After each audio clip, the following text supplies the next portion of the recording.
Europe এবং পশ্চিমাদের সাথে উত্তেজনার নিরিখে প্রকাশ্যে পুতিনের নতুন চাল। দীর্ঘ মিত্র বেলারুশে রাশিয়ার তৈরি শব্দের চেয়ে 10 গুণ গতির পারমাণবিক মিসাইল ওরেশনিক মোতায়েন করে ফেলেছে মস্কো।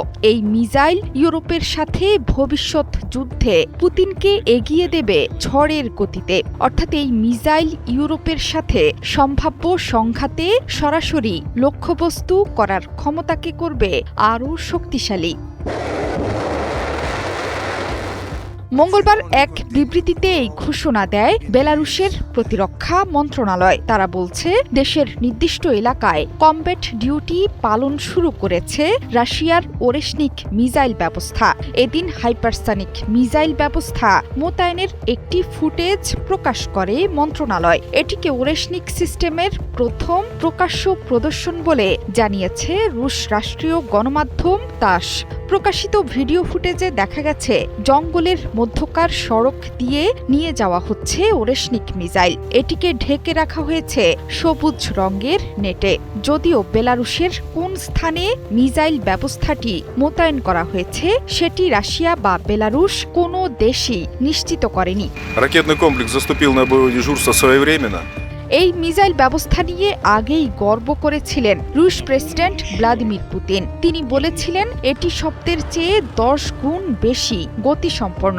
এই মিসাইলকে আটকানোর মতো আকাশ প্রতিরক্ষা সিস্টেম এখনও বিশ্বের কোথাও তৈরি হয়নি। অর্থাৎ এই পরমাণু মিসাইল বিশ্বের যে কোনো প্রান্তে কোনো রকম বাধা ছাড়াই আঘাত হানতে সক্ষম। আর বেলারুশে এই মিসাইল মোতায়েন করা মানে পুরো ইউরোপই ওরেশনিক মিসাইলের আওতায় চলে আসা। মধ্যম পাল্লার এই মিসাইল সর্বোচ্চ 5500 কিলোমিটার দূরের লক্ষ্যবস্তুতে আঘাত হানতে সক্ষম। এর ফলে বেলারুশ থেকে ইউরোপের যে কোনো লক্ষ্যবস্তু, এমনকি মার্কিন যুক্তরাষ্ট্রের পশ্চিম উপকূলেও আঘাত হানতে সক্ষম ওরেশনিক মিসাইল।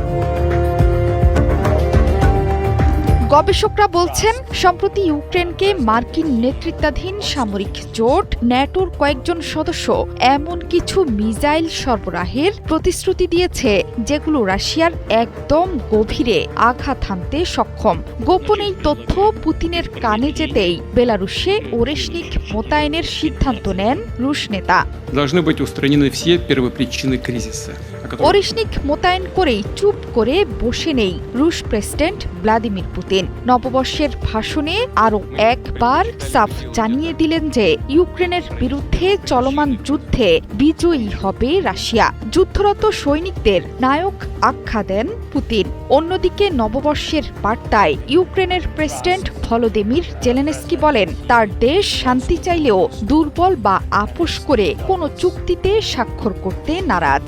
যুদ্ধ বন্ধে মার্কিন মধ্যস্থতায় কয়েক সপ্তাহের আলোচনার পর একটি চুক্তি 90% প্রস্তুত। তবে বাকি 10% নির্ধারণ করবে শান্তির ভবিষ্যৎ, ইউক্রেন ও ইউরোপের ভাগ্য এবং সাধারণ মানুষের জীবনযাত্রা কিভাবে গড়ে উঠবে তার উপর।